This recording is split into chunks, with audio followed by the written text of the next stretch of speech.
Assalamualaikum warahmatullahi wabarakatuh. Baik-baik teman-teman semuanya yang dimanapun kalian berada, yang semoga kalian semuanya mendapatkan rahmat kebahagiaan dari Allah Subhanahu wa Ta'ala. Kali ini kita bertemu kembali dengan saya, guru penggerak angkatan 9 yang sudah dilantik pada bulan lalu. Kali ini datang kembali ingin menyampaikan kepada teman-teman semuanya tentang yaitu apa itu pendidikan pembelajaran yang berdiferensi.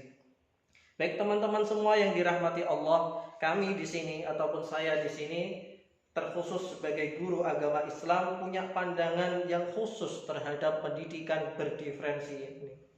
Pendidikan berdiferensi ini intinya adalah makna pendeknya adalah pembelajaran yang kita itu melakukan pembelajaran yang berbeda-beda. Tidak hanya dengan satu cara, tapi yang berbeda-beda.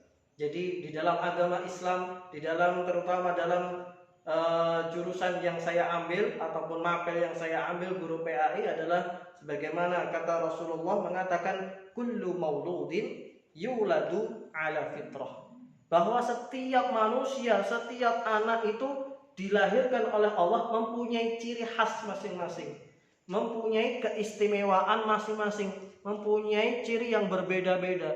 Jadi antara satu dengan yang lainnya, antara anak satu dengan anak yang lainnya tidak bisa, tidak boleh kita samakan.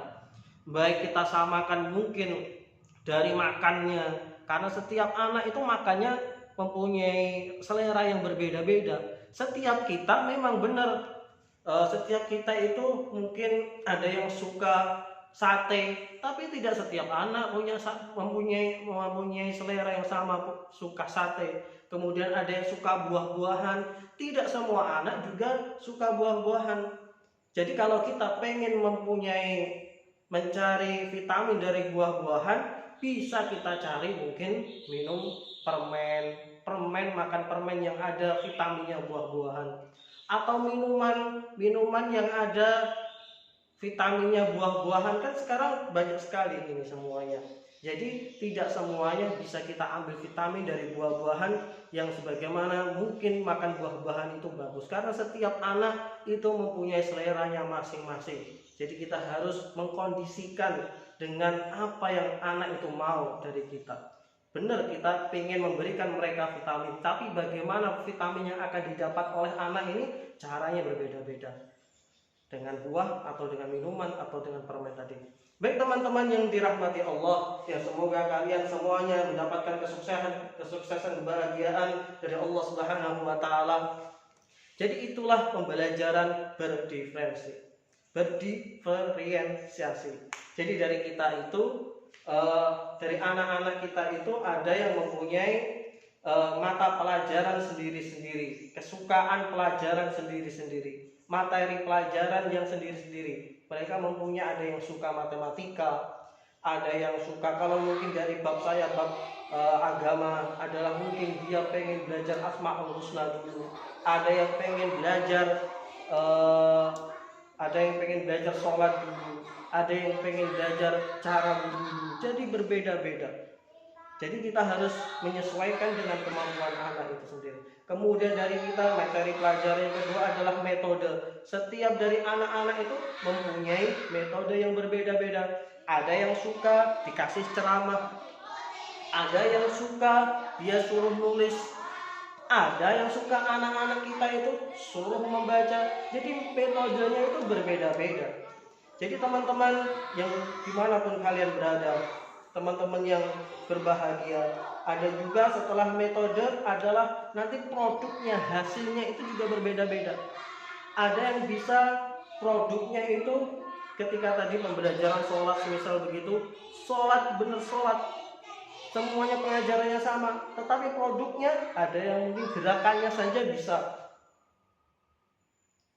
ini gerakannya saja yang bisa, tetapi mungkin pengucapannya salah. Ada yang juga bacaannya saja bisa Allahu Akbar kabira walhamdulillahi katsira, tetapi gerakannya salah. Jadi produknya pun berbeda-beda. Ada yang suka melukis, yaitu tadi melukisnya pun juga ada yang bisa melukisnya tentang sholat, gerakannya sholat dengan detailnya, dia tidak bisa memeragakannya, dia tidak bisa mengucapkan bacaannya, tetapi dia bisa menggambarnya.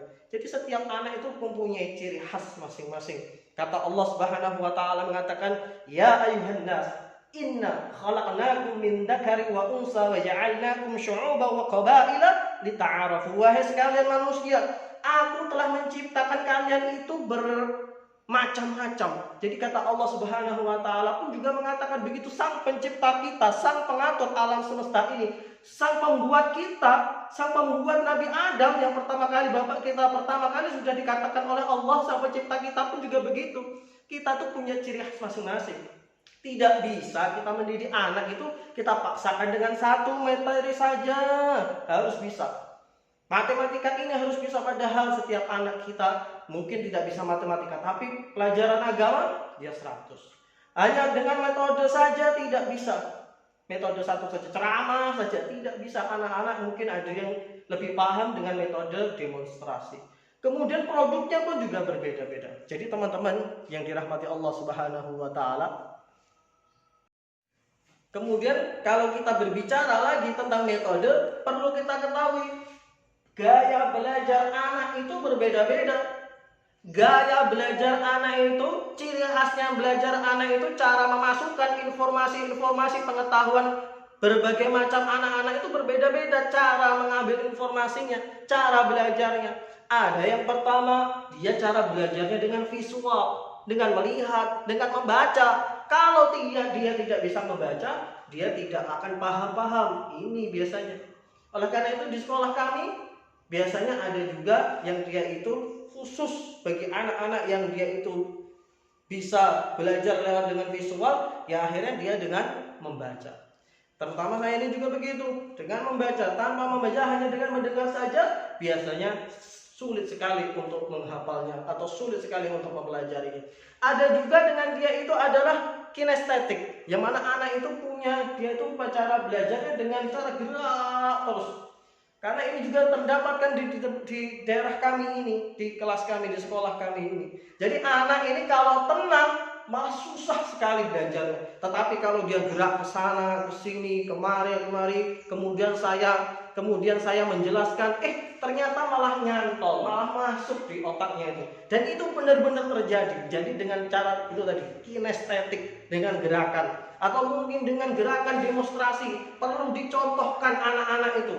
Kinestetik dengan gerakan, dengan itu tadi, akhirnya anak lebih paham. Kemudian tidak hanya itu saja, kemudian ada juga anak itu yang auditory, dengan cara mendengar, dengan cara ceramah. Jadi anak itu kalau tidak mendengarkan, kalau tidak melihat dengan ceramah, tidak mendengarkan dari ceramahnya guru itu tadi, dia juga tidak akan paham, tidak akan masuk informasi-informasi itu.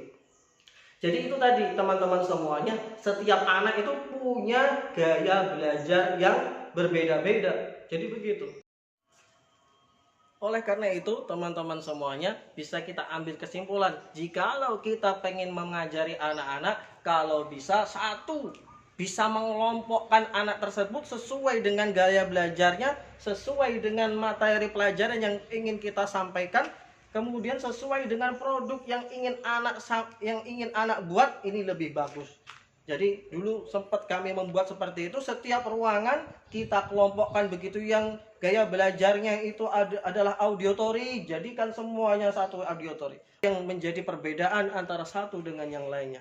Kemudian setelah dijadikan satu kelas, itu kalau bisa sesuaikan dengan gaya belajarnya, samakan dengan materi pelajarannya, sesuaikan dengan produk yang ingin dihasilkannya nanti.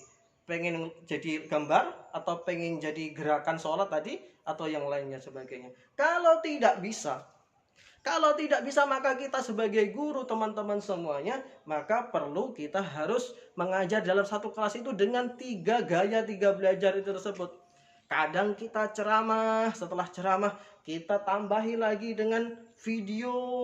Setelah dengan video kita bisa mendemonstrasikannya. Insya Allah anak-anak ini akan lebih mudah, akan lebih ceria, akan lebih menangkap informasi yang kita ingin sampaikan kepada mereka, sehingga anak ini lebih mudah belajarnya, lebih paham, sehingga kita pun sebagai guru tidak capek-capek, tidak sampai marah-marah ketika ingin mengajarkan sesuatu kepada anak.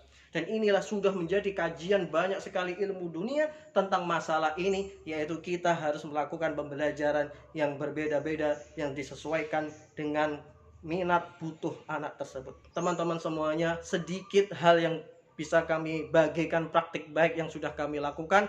Kurang dan lebihnya saya Muhammad Taufikur Rahman mengundurkan diri, mengucapkan banyak-banyak terima kasih dan mohon maaf sebesar-besarnya jikalau ada salah kata ataupun salah penampilan. Wabillahi taufik wal hidayah, waridha wa inayah. Assalamualaikum warahmatullahi wabarakatuh.